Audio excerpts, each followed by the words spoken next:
দেশের বাজারে আবারও বাড়ল স্বর্ণের দাম।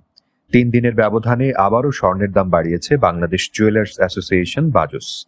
৩১ জুলাই শুক্রবার সকালে এক বিজ্ঞপ্তিতে এ তথ্য জানানো হয়। নতুন দাম অনুযায়ী ভ্যাট সহ ২২ ক্যারেটের প্রতি ভরি স্বর্ণের দাম ২,২১৬ টাকা বাড়িয়ে ২,২৩,০৭৪ টাকা নির্ধারণ করা হয়েছে। এছাড়া ২১ ক্যারেটের প্রতি ভরি ২,১৩,০৪৩ টাকা, ১৮ ক্যারেটের ১,৮২,৯৫০ টাকা এবং সনাতন পদ্ধতির প্রতি ভরি স্বর্ণের দাম ১,৪৯,৪৭৪ টাকা নির্ধারণ করা হয়েছে।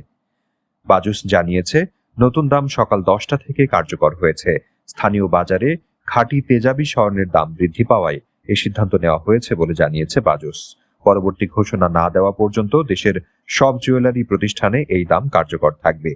এর আগে গত ২৮ জুলাই ২,০১৬ টাকা কমিয়ে ২২ ক্যারেটের প্রতি ভরি স্বর্ণের দাম ২,২০,৮৫৭ টাকা নির্ধারণ করা হয়েছিল। চলতি বছরে এখন পর্যন্ত দেশের বাজারে ৯৭ বার স্বর্ণের দাম সমন্বয় করেছে বাজুস।